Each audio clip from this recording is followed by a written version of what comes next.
Right, so today I want to talk about a couple stories. The first one being this story out of CBC, and it's titled Federal Government's Gun Strategy Won't Work Without a Border Crackdown, Experts Say. Now, I'm not going to get into the article, number one, because it's kind of long, number two, because it's kind of pointless, for the simple reason that anybody with half a brain already knows this.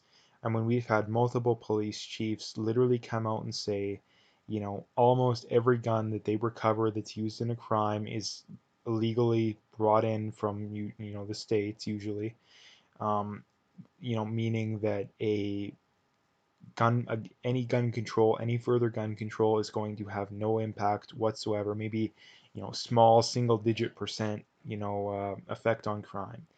And the government's going to have to spend billions of dollars to do this. The other problem is that a lot of people aren't going to comply anyway. The other problem being, I think both sides know that it's not going to work. The right knows, the more I guess the right tends to identify as more, pro-gun, but the pro-gun people know it's not going to work because the guns they banned already kill an incredibly low number of people. I mean, I don't even think any of the guns they banned were used in the latest mass shooting, partially because they haven't released them, most likely because it doesn't fit their agenda. I mean, we know that all but one of them were brought in from the States, which is, doesn't any gun control wouldn't have stopped that.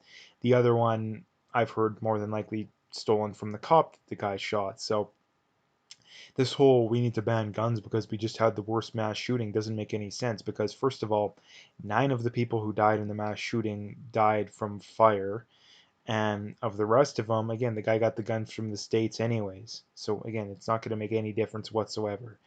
And that's one thing that people point out too is that they're so afraid of the AR-15 for whatever reason, even though they've never provided any examples of anybody in Canada being shot with an AR-15. I haven't seen one example of it, not one. Um, and yet they want to ban it and they want to spend billions of dollars to do it. And the if it'll just save one life argument is stupid. It's a terrible argument because, like I say, the government is going to have to spend billions of dollars to do this. One life is not worth billions of dollars. You put that money into cancer research, you put that money into mental health research, you put that money into pretty much anything that's going to save way more people. So if you actually care about saving lives, you don't support this policy and don't give me this BS. Oh, if we'd only save one life, no, you don't care. You care about your emotional BS to ban. Your emotions rule you. Therefore, you want to ban guns. Um, the other thing I wanted to talk about here is from Toronto Police Chief Mark Saunders said about 326 people charged with firearms offenses are out on bail. Claims by Toronto Police Chief Mayor that a too lenient bail system for people accused of gun-related offenses is one of the causes for the rash of shootings in the city is complete and utter nonsense, said the head of Criminal Lawyers Association says. Now, again, in Canada, we honestly live in literally backwards world. We live in a backwards world because if we actually cared about this kind of stuff, then why aren't people up in arms about this kind of stuff? These are people we know abuse, guns and use it to commit crimes with, but yet there's no outrage. But there's outrage over someone who posts a picture of their AR-15 and says, this shouldn't have to be banned. I'm a legal gun owner, and people calling you, giving them death threats in the comments sections. But yet there's no death threats for the people who authorize the bail of these kind of people. Like, come on, I'm not advocating for death threats for anyone, but if anybody deserves pushback, it's people releasing people charged with firearms offenses. So, like I said, this is just the backwards nature of Canada nowadays. That up is down, left is right, all this kind of BS, and it's so blatantly obvious that I know beyond a shadow of a doubt that people who still buy into this kind of stuff, there's no going back. There's no point in even talking to these kind of people because it's so obvious. Like it's so obvious that I mean I don't care if you hate the conservatives with all your guts or you hate anyone who isn't on the left with all your guts. Not admitting and coming to the conclusion and coming to terms with the Trudeau government being an incredibly corrupt, incredibly inept in some ways, and incredibly only worried about their own agenda, regardless of what the facts say. Again, I don't have words for you. I don't have words for you.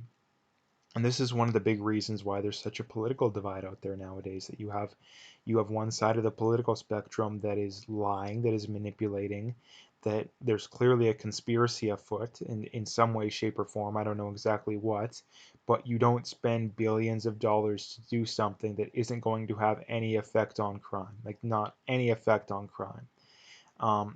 Keeping these people in jail or monitoring them or whatever you want to do to prevent them from committing crimes again would be money much more well spent than the money they're currently spending. Now, the reason that the left wants gun control is number one, I mean, it's more ways than you can count, but the main ones being most of their voter base are people who are swayed by emotion. They're not swayed by reason, by evidence, by logic. They're just not. And you can bear that out by pretty much by definition. And for the simple reason that they want to ban guns, and the guns they want to ban aren't the guns that actually commit the most amount of crime.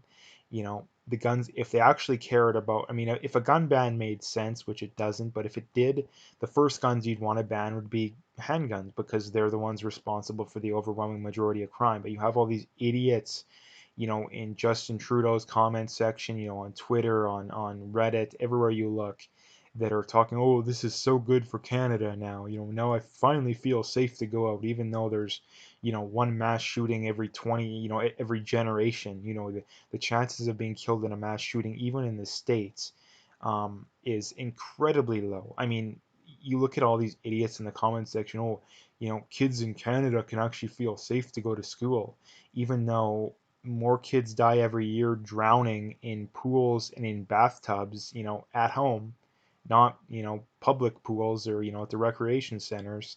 No, but yet is anybody teaching your kids about, oh, you got to be safe when you're in the tub and all this kind of stuff? No. So there's no logic behind it whatsoever. It's just sheer emotional, letting their emotions get the best of them.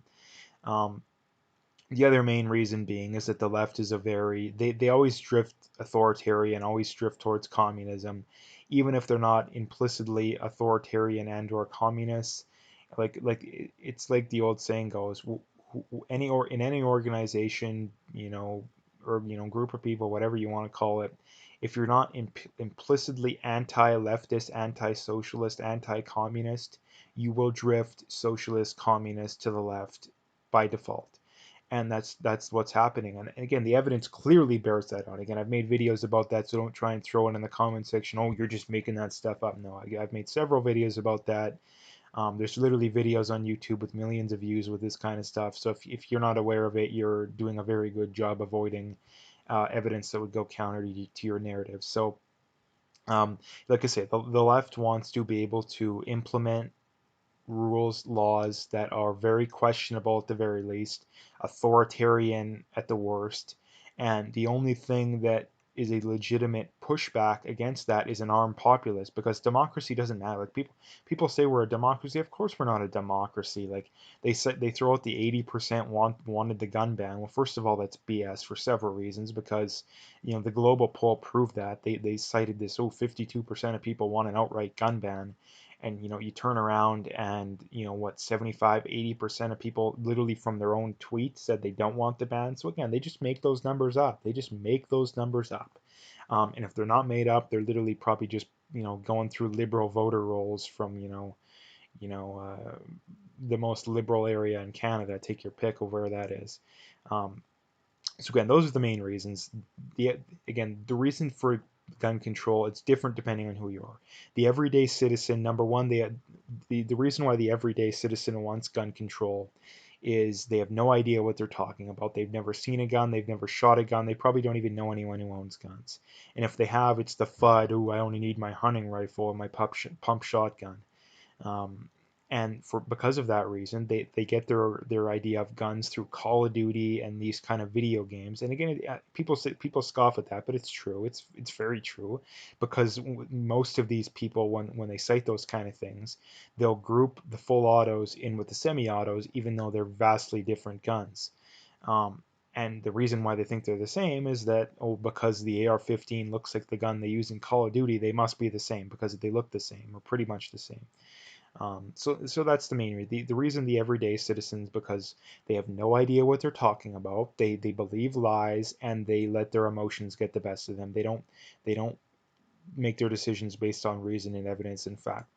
You know, the difference between the government is that the government generally, like, there's no way the government isn't aware of these police chiefs saying, yeah, it's going to have no effect on crime whatsoever. The way we actually deal with it is to crack down at the border and to be harder on people who commit firearms offenses. There's no way the government doesn't know that. I bet every dollar I have that Justin Trudeau and Bill Blair are well aware of these police chiefs and these that the border's the thing you really have to go after. I guarantee you they're aware of that. And because of that, and the fact that they completely ignore it, just goes to show that the reason they want gun control is because they want Canada to become more authoritarian because they're in power. And that's why government needs to be as decentralized as possible. I don't care who's in power, left, right, center, doesn't matter. It needs to be as decentralized as possible because um, people respond to incentives. Again, people always get in this, well, people are naturally good or naturally bad debate. Now, 99% of people believe people are naturally bad, and that's a video for another time. But people respond to incentives. It's not you're naturally good or you're naturally bad. People respond to incentives, and the problem is that when you're in government, you can do the right thing, and because of that, not get a lot of flack. You're not going to be popular with anyone. You're probably going to get voted out next term. Or you can do the unpopular thing. You can be corrupt, and as a aspect of that, you become super rich, or at least fairly rich. You're going to make a lot more money. You're going to be more likely to get reelected. You're going to be more well liked, at least by the general public. So of course, politicians become corrupt. Like, it's blatantly obvious, and this is why the left, like, they're so stupid, like retarded when they talk about regulations on corporations and stuff, and then because if we don't regulate them, they're going to become a monopoly. But then yet they turn around and give the only actual monopoly in society, the government, more power. Like, if you actually hated monopolies so much, you'd want more restrictions on the government. You'd want a smaller government. So again, it's just something I wanted to bring up. But anyway, I'm gonna leave the video there. If you liked it, make sure to hit that like and subscribe. Check out my PayPal and email. I got linked in the description. I appreciate any donations, but at the very least, just hit that like and subscribe if you haven't already. And last couple things, as always, check out my BitChute channel if you haven't already, and check out my Twitter as well. I just got Twitter and trying to grow it a little bit, so check me out there as well.